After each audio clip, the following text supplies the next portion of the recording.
Guys, tuloy-tuloy lang tayo sa paglakad. Hindi pala dead end yung isa, may ginagawa palang kalsada ron, sarado. Kaya ito, parang bumalik tayo dito sa papunta tayo ng accommodation. So medyo hindi na ako okay na yan. Babalik na ako sa aking accommodation.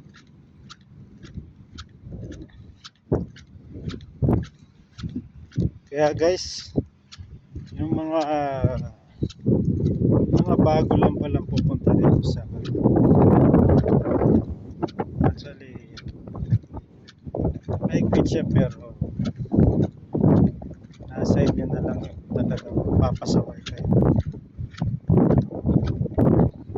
dito kasi sa Qatar, lalo pag nasa yung pagbibideo-video, lalo sa mga part na planta, sa mga lugar ng kagaya sa Dukan, di ka pwede mag video-video doon sa mga part ng bawal. At pagdating pala ng Ramadan, ito, huwag kayo magpapakita. Ramadan pala rito nag-umpisa ng March 1, like that.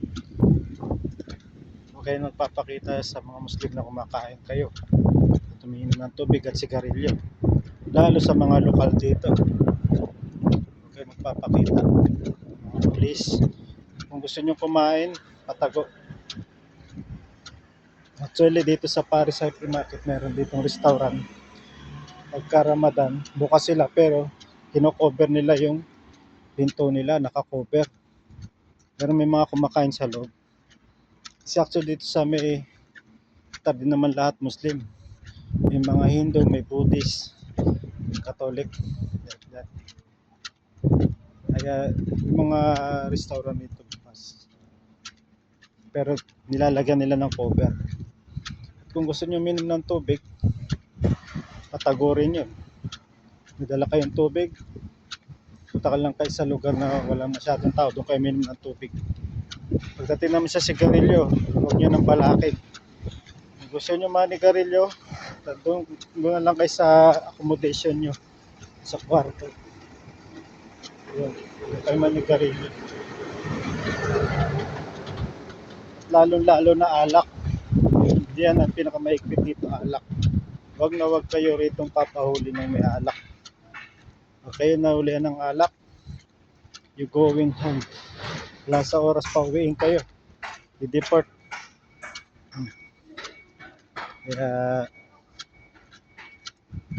yan, nasa sa inyo yung kung magpapasaway kayo. Dito kayo sa Qatar, kailangan hanggat maaari, kung matigas ang ulo nyo, iwan nyo na lang dyan sa Pinas yung katigasan ng ulo nyo. Iwan nyo na dalhin dito sa Qatar. Kasi sayang naman. Itong Qatar na, dito sa Qatar, kasi napakahirap pumunta rito. Dadaan ka pa ng QBC. Sabi nga may nakausap mga ex-abroad dito daw ang pinakamahirap na puntahan sa Middle East ang Qatar. Daming proseso, tsaka tagal ka makaalis. Sige guys, dito ko na lang tapos yung video guys, kasi dito na ako sa part na accommodation ko sa gate. Sige, ingat kayong lahat dyan guys sa Pinas.